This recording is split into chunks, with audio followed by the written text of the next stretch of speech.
हाय, कैसे हैं आप? मैं हूं डॉक्टर शिखा और आज के वीडियो में मैं आपके साथ शेयर करने वाली हूं एक स्पेशली फीमेल्स के लिए लिखी गई book radical awakening by doctor Shifali. Turn pain into power, embrace your truth, live free.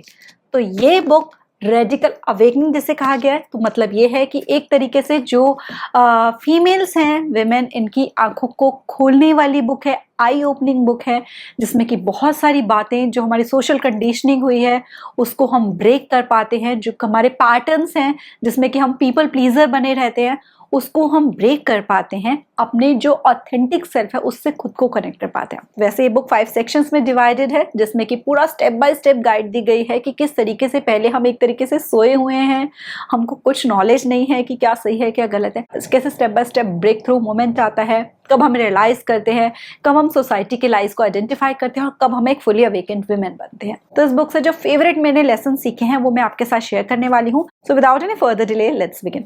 तो सबसे पहला तो डॉक्टर शिफाली ये कहती हैं कि जो विमेन है उनको सिस्टरहुड प्रैक्टिस करने की बहुत ज़्यादा ज़रूरत है। हम क्या है, विमेन को हमेशा ये लगता है कि जैसे विमेन्स के लिए ना, फीमेल्स के लिए टॉप पे सिर्फ एक ही पोजीशन है और सारी फीमेल्स आपस में लड़ रही हैं उस टॉप पोजीशन पे पहुंचने के लिए। तो हमको ये समझना होगा कि जो बाकी फीमेल्स हैं वो हमारा कॉम्पिटिशन नहीं है, वो हमारे लिए थ्रेट नहीं है, हमें उनसे डरना नहीं है, हमें उनके साथ कम्पीट नहीं करना है, बल्कि हमें उनका सपोर्ट सिस्टम बनना है, हमें उनको चेयर अप करना है।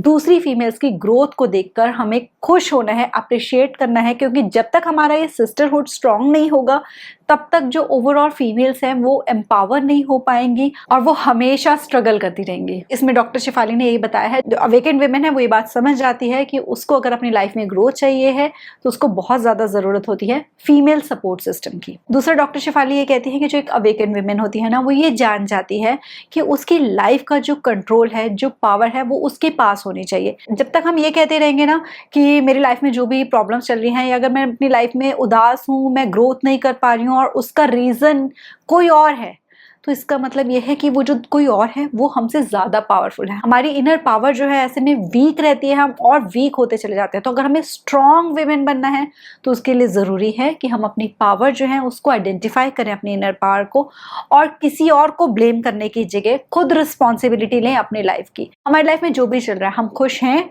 हम खुश नहीं हैं, हमारे पास ऐसी अपॉर्चुनिटीज हैं कि हम ग्रो कर सकें, या हमारे पास नहीं है, उस सबकी रिस्पॉन्सिबिलिटी हमें लेनी है कि अगर मैं खुश हूं तो अपनी वजह से, और मैं खुश नहीं हूं तो भी अपनी वजह से। क्योंकि लाइफ में जो भी सिचुएशन आए ना, उसमें 3 ही कंडीशंस होती हैं। या तो हम उस सिचुएशन को जैसी है उसके साथ उसको एक्सेप्ट करके उसको साथ कॉम्प्रोमाइज कर ले और वैसे ही रहें। दूसरा ये कि हम उस सिचुएशन को चेंज करें, बदलें, या तो खुद को बदल के या सिचुएशन को बदल के जो भी हम नेसेसरी स्टेप्स होते हैं वो लें। तीसरा ये कि हम वहां से मूव ऑन कर लें। तो इन तीनों में से कोई भी एक डिसीजन जो हम लेंगे वो हमारी ही रिस्पॉन्सिबिलिटी है। अगर हम उसको एक्सेप्ट करके सिचुएशन को, खुश नहीं रह रहे हैं तो भी हम रिस्पॉन्सिबल हैं अपने खुश ना रहने के लिए, क्योंकि वो हमने एक्सेप्ट किया है। किसी का गलत बिहेवियर हम एक्सेप्ट कर रहे हैं, अपना ग्रोथ ना हो पाना, उसके लिए कुछ एफर्ट्स ना लेना, हमने एक्सेप्ट किया है वैसी लाइफ को। अगर हम चेंज करना चाहते हैं तो हम स्टेप्स लेंगे, और अगर हम उसको मूव ऑन कर सकते हैं, वहां से छोड़कर आगे बढ़ सकते हैं, तो हम वो करेंगे। लेकिन कभी भी किसी और को उसके लिए रिस्पॉन्सिबल नहीं ठहराना, जिससे कि हमारी इनर पावर डेवलप होती है। तो जो हम गिविंग ट्री रहते हैं ना, कि दूसरों को प्रोटेक्शन प्रोवाइड करते हैं, दूसरों को केयर देते हैं, दूसरों को लव देते हैं, उसके साथ ही साथ ना हमें अपना भी गिविंग ट्री खुद ही बनना है। खुद को वो केयर प्रोवाइड करनी है, एक मदर की तरह, एक फ्रेंड की तरह एडवाइस देनी है, एक लवर की तरह खुद को प्यार करना है। हमें खुद की रिस्पॉन्सिबिलिटी उठानी शुरू करनी है। तीसरा वे कहते हैं कि हम ना एक पीपल प्लीजर होते हैं। हम ये चाहते हैं कि दूसरों से वैलिडेशन मिले, दूसरे हमको अच्छा समझें, हमसे प्यार करें, और ये सारी नीड्स हमारे ईगो सेल्फ से आती हैं, और उसको सेटिस्फाई करने के लिए हम 3 अलग अलग तरह के रोल्स अपनाते हैं। कुछ फीमेल्स जो होती हैं वो बन जाती हैं प्रॉपर गिवर, यानी कि वो करती जा रही हैं दूसरों के लिए एफर्ट्स, दूसरों के लिए काम, अपनी हेल्थ को इग्नोर करते हुए, अपनी मेंटल हेल्थ को भी इग्नोर करते हुए, अपने ड्रीम्स को उन्होंने ताक पे रख दिया है कि बस मुझे सबके लिए काम करना है, मुझे सबके लिए डिवोट कर देना अपनी लाइफ को, मुझे सैक्रिफाइसेस करने हैं। ये सब करके उनको ये लगता है कि जब मैं ये सब करूंगी तो सब मुझसे खुश रहेंगे, सब मुझसे प्यार करेंगे, सब मुझे अच्छा समझेंगे, जिससे कि वो अपनी ग्रोथ को, अपने ट्रू सेल्फ को, अपने ड्रीम्स को कहीं ना कहीं सप्रेस करके रखती हैं। तो ऐसे में ना हमको ये समझने की जरूरत है कि अगर हम अपने रूल्स को अपने डिटैच कर दें, हम ये चीज अपने आप से क्वेश्चन पूछें कि अगर मैं जो सबके लिए कर रही हूँ वो कुछ ना करूं और सिर्फ मैं जो हूं मैं वो रहूं, तो क्या सब मुझसे प्यार करेंगे? जब हम इस क्वेश्चन को अपने आप से बार बार रिपीटेडली पूछेंगे ना, तो हम अपने ऑथेंटिक सेल्फ के साथ कनेक्ट होना शुरू हो जाएंगे। हम खुद को अपने अंदर से ढूंढना शुरू करेंगे, जो हम गुम कर देते हैं बाकी सबकी केयर और लव करने के चक्कर में। फिर हम खुद के लिए एफर्ट्स लेना शुरू करते हैं, क्योंकि जब तक हम खुद से प्यार नहीं करेंगे, खुद को केयर नहीं करेंगे ना, तब तक हम अंदर से डीप डाउन जो हमारी सोल है वो लव फील नहीं करती। और जब तक डीप डाउन हमारे इमोशन सप्रेस्ड है ना, तब तक हम दूसरों को भी खुश नहीं रख सकते। तो हमको ये आइडेंटिफाई करने की जरूरत है। इसलिए जो हम हैं, हमारी पर्सनालिटी को, हमारे नेचर को ना, हम जो एक्ट्स ऑफ सर्विस कर रहे हैं सबके लिए, उससे खुद को डिटैच करना है और फिर अपने आप को देखना है कि I am worthy of self love. मैं अब भी अच्छी हूँ, अब भी सब मुझसे प्यार करते हैं, एज अ पर्सन सब मुझसे प्यार करते हैं। सिर्फ मैं जो उनके लिए कर रही हूँ उसकी वजह से नहीं प्यार करते। हम ये चीज जब समझ जाते हैं ना कि दूसरों का जो प्यार है ना हमारे लिए, वो सिर्फ जरूरतों पे बेस्ड नहीं होना चाहिए। हमें प्यार करें, वो एज अ पर्सन प्यार करें, तो हम धीरे धीरे खुद को भी इंपॉर्टेंस देनी शुरू करते हैं और अपने सेल्फ वर्थ को सिर्फ जो हम काम कर रहे हैं उससे डिटैच करते हैं। दूसरा रोल जो हम अपना लेती हैं ना फीमेल्स, दूसरों को खुश करने के लिए और अपने आप को अच्छा प्रूव करने के लिए सबकी नजरों में, वो होता है कंट्रोलर का। मतलब हम परफेक्शनिस्ट बनना चाहते हैं कि हम सब काम अच्छे से करेंगे, सारी सिचुएशंस मेरे कंट्रोल में रहेंगी, मेरा घर परफेक्ट, मेरे बच्चे परफेक्ट, मैं परफेक्ट, और मेरे पास हर प्रॉब्लम का सॉल्यूशन, मैं हर किसी की लाइफ में आने वाले चैलेंजेस को फट सॉल्व कर दूंगी। अब ऐसे में ना दो बातें हो जाती हैं। एक तो ये कि हम परेशान होना शुरू हो जाते हैं, हम स्ट्रेस बहुत ज़्यादा लेना शुरू कर देते हैं, क्योंकि देखो लाइफ में हर सिचुएशन हम कंट्रोल तो कर नहीं सकते।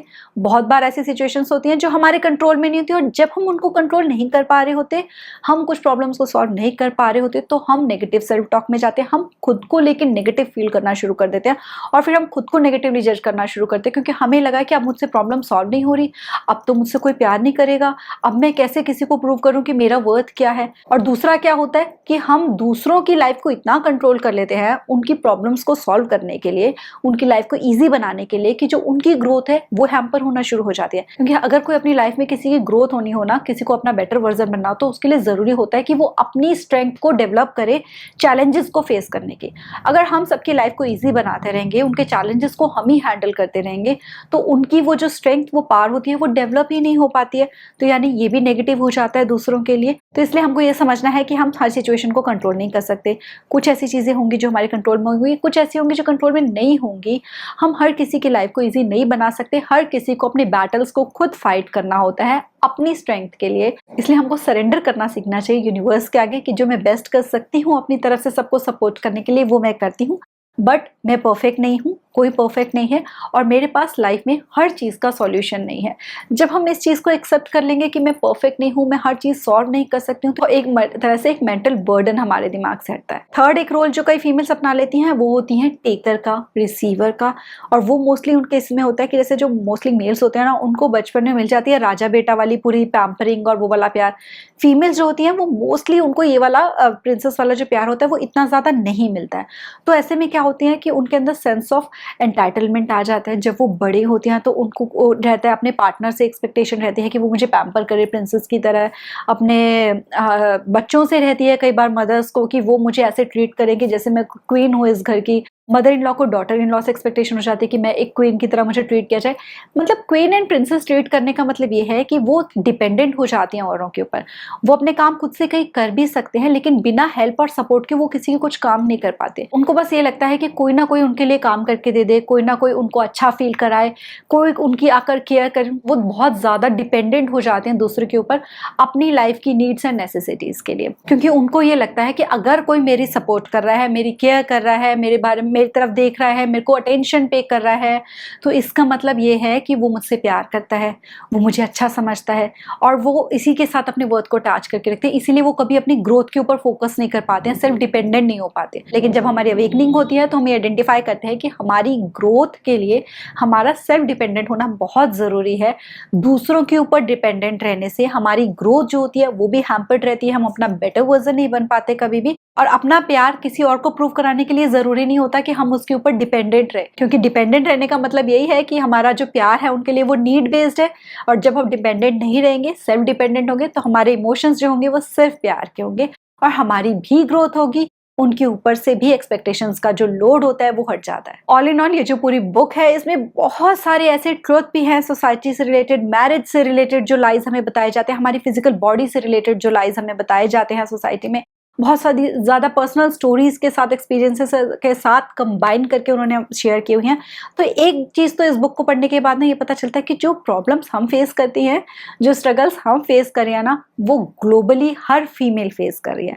जो बॉडी शेमिंग से हम गुजर रही हैं वो ऐसा नहीं है कि इंडिया में जो फीमेल्स हैं वो गुजर रही हैं, वो ग्लोबल लेवल पे हर फीमेल बॉडी शेमिंग से गुजर रही है, उसी स्ट्रगल से गुजर रही है जिस स्ट्रगल से हम गुजर रहे हैं, उसी गुड गर्ल बनने के प्रेशर को फेस कर रही है जो हम कर रहे हैं। चाहे कंट्री अलग हो, लैंग्वेज अलग हो, दिखने में अलग हो, लेकिन जो सारी फीमेल्स है ना, सबकी एक ही स्टोरी है और सबको ज़रूरत है कि उन ट्रुथ को आइडेंटिफाई करे, उन ट्रुथ के बारे में ज़्यादा से ज़्यादा जाने, ताकि वो इस लाइफ में ही अपनी आंखों को खोल के अपना जो ट्रू ऑथेंटिक सेल्फ है ना उसको फाइंड आउट कर सके और अपनी लाइफ को फ्रीली जी सके। वीडियो पसंद आया हो तो लाइक करके अपनी हर एक फीमेल फ्रेंड के साथ शेयर जरूर करना, क्योंकि सिस्टरहुड प्रैक्टिस करना बहुत जरूरी है और फीमेल फ्रेंड्स को भी अवेकन करना जरूरी है।